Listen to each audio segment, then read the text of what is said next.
Tem sim, tem algumas. Vamos lá. Vamos lá, tem uma do Christian aqui. Ele tá perguntando assim: Rodrigo, há algumas tradições rabínicas que dizem que os romanos eram descendentes de Edom. Isso é verdade?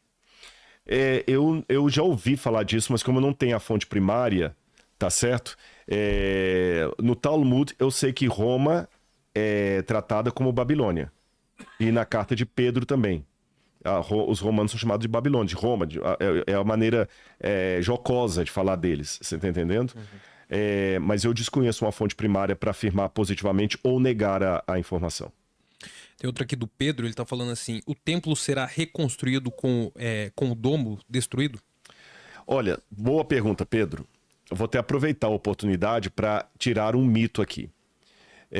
Israel não está planejando construir o terceiro templo. Tá bom? Isso não é verdade. Se você for lá no Knesset, que é o parlamento, entrevistar os parlamentares que estiverem lá, o próprio Netanyahu, ou o partido Likud, não tem ninguém falando em construir o terceiro templo. Pelo contrário, a maior parte dos israelenses nem gostam disso, porque vai dar pano para manga. Quem fala de construção do terceiro templo são apenas dois grupos. Alguns cristãos que fazem uma interpretação dispensacionalista das profecias e acreditam que haverá o terceiro templo e que o anticristo vai dominar ali, eu discordo dessa tradição, tá bom? Por quê? Mas lá Paulo falou em Tessalonicenses que o anticristo vai vir e se assentar no templo, ostentando como fosse Deus. A palavra que aparece para templo ali em Tessalonicenses é naos, que seria melhor traduzida como santuário. A palavra para o templo de Jerusalém é hieros, é outra palavra. Tá bem? Outra coisa também. Aí o segundo grupo é um grupo de judeus, chamado Instituto do Templo, que são alguns religiosos, minoria da minoria da minoria em Jerusalém.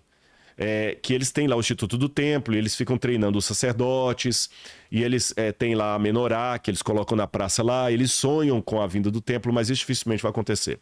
O Domo da Rocha está ali, sabe por quê?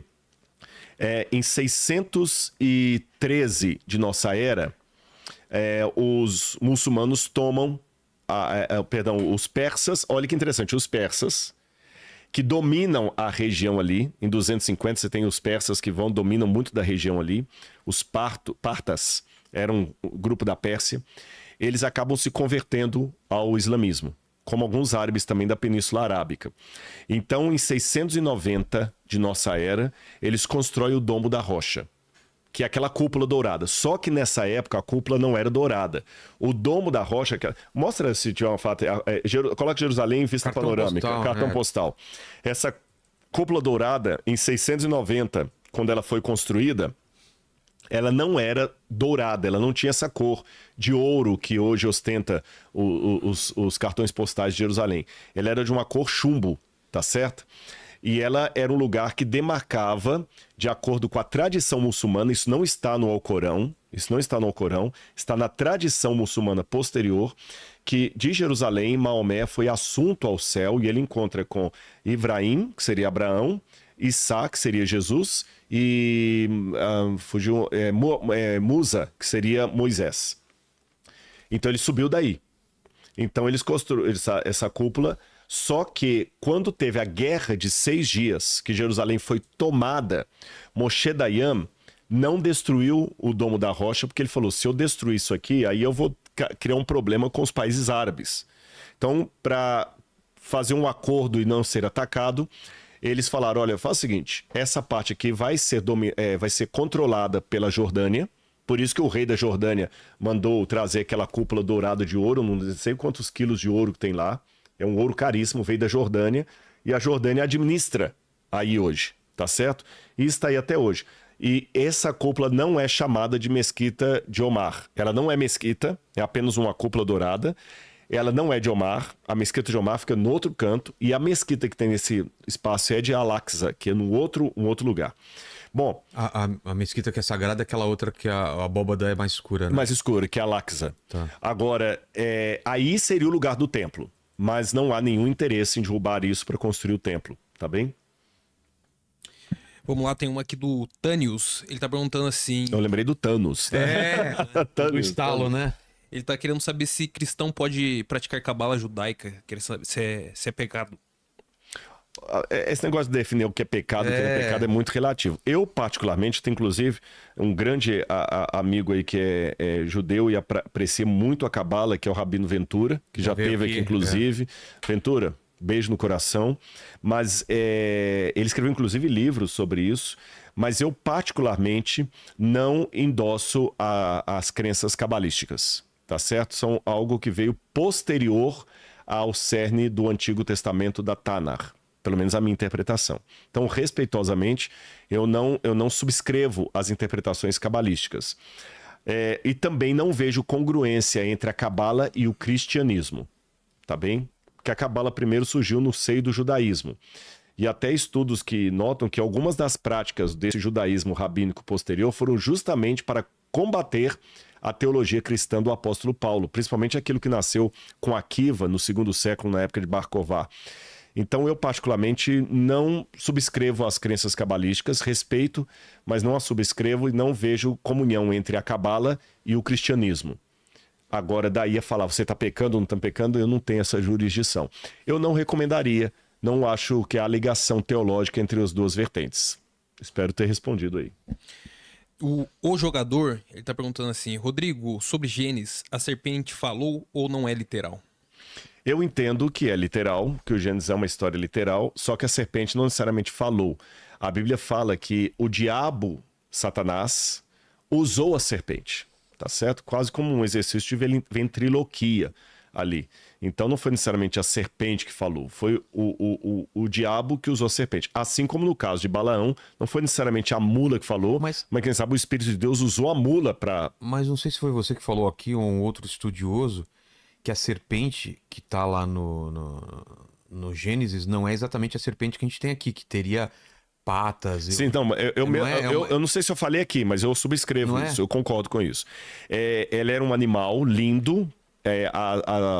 os desenhos mais antigos da serpente a mostram com asas, 4 patas e muito esplendorosa. Por isso que há até uma confusão literária entre a serpente e o dragão. Entendi. Que Tanim, em hebraico... Será que acha essa representação aí da serpente do paraíso? Vê se é difícil. Talvez uma inteligência artificial, não sei. Por exemplo, a palavra Tanim... em hebraico, ela significa tanto serpente como dragão, sabe? Ou como até crocodilo também. É crocodilo. Por isso até que no livro de Jó, quando fala do Leviatã, algumas traduções colocam como crocodilo. O Leviatã. O monstro do mar, né? Exatamente. Em hebraico você tem o Leviatã, que é o monstro do mar. Em babilônio é Lotan. Lotam. Né? Ou Tiamat. Não é por aí, não. Não é isso, não. Mas assim, de qualquer maneira, era um animal. Então a serpente mesmo não ia falar. Era o diabo. O Gênesis coloca que era o diabo usando a serpente. Entendi. Tem mais perguntas aí? Tem o Pablo, ele comentou aqui que você ia falar da Arábia. Você tem alguma coisa sim, Pablo. Eu prometi, eu falei Arábia Saudita. Os árabes são descendentes de Abraão por meio de Ismael, ou Ismail, como eles falam em árabe. Mas é difícil você mapear quais povos hoje seriam necessariamente árabes. Eu tenho como falar com certeza quem é. E outros que podem ser, podem não ser. Por exemplo, o pessoal que está em Dubai, Doha, esses lugares são povos realmente árabes. Os jordanianos são árabes, embora os jordanianos no passado parece que houve mistura com o povo edomita, que vinha por Esaú, que eu falei com vocês. Então a Arábia Saudita é árabe. Então Meca, Medina, o Maomé, árabe puro, tá certo? Agora o que acontece? Depois que Maomé morreu, ou mesmo antes da morte dele, começaram a haver conquistas árabes muçulmanas. E vários países se converteram para o islamismo. Por exemplo, a Etiópia, o norte da África ali, vários países. A Líbia, você tem o que hoje é o Marrocos. Eles até entraram pelo estreito ali até alcançar a Península Ibérica e tomaram Portugal e Espanha. E vários povos aí foram se convertendo para o islamismo. Então esses povos se converteram para o Islã. E uma vez que se converteram para o Islã, alguns deles, não todos, passaram a adotar a língua árabe. Por exemplo, o Egito. O Egito deixou de falar copta e passou a falar árabe depois que se converteu para o islamismo. Mas os egípcios, eles não são árabes, eles são camitas. O árabe é de tronco semita, filho de Sem, o filho de Noé. Os egípcios são de tronco camita, de Cam. Os cananeus também são de tronco camita. Então os libaneses também não são árabes, eles são fenícios. E a origem dos fenícios pode, como eu falei com vocês, vir desse tronco camita e também os próprios palestinos. Se você pegar os filisteus da época bíblica, os filisteus vieram da região do Mar Egeu. Os palestinos são uma mistura de vários povos. Fizeram exames de DNA e percebem que os palestinos têm sangue cananeu, tem sangue da África subsaariana, tem sangue árabe também entre os palestinos. Então hoje é difícil você precisar. Você sabe, a Aline que veio aqui, a Aline fez uma coisa de DNA, eu não lembro de qual, mas eu sei que deu gente fugiu da Polônia, deu gente do Iraque, deu um monte de coisa. Os próprios judeus hoje têm sangue que vem do Iêmen, do Iraque, de vários lugares. Então é difícil falar quem que é hoje o puro sangue árabe. O que eu posso dizer a vocês é o seguinte: primeiro, nem todo povo que tem maioria muçulmana é árabe. A exemplo, Turquia e a Pérsia, que seria o Irã. A Turquia fala turco, o Irã fala persa. O Egito é camita e fala árabe. Agora, durante o período do Império Turco-Otomano, quando o Império Otomano começou a cair, esses países que falavam árabe começaram a formar uma liga. Liga essa que preocupou muito a Europa. Daí a intervenção Europa para desenhar o mapa do Oriente Médio. E esses países passaram a se chamar Liga das Nações Unidas, Liga das Nações Árabes. Liga Árabe das Nações, corrigindo. Liga Árabe das Nações. O que ameaçou, porque se todos esses países árabes se unissem num só, seria uma potência que ameaçava a Europa. Tá certo? Liga Árabe das Nações. Então, por isso que o Egito hoje é chamado de um país árabe, como o Iraque também é chamado de país árabe, tá certo? Mas a origem do povo iraquiano é o povo elamita. É o povo elamita. Então, eu não sei se respondi assim, deu um briefing, sim, né? com certeza. E eles são descendentes de Abraão. Os árabes são descendentes de Abraão por via de Ismael, ou Ismail. Mas tem uma ligação também com o Egito, por que razão? A mãe de Ismael, Agar, era egípcia.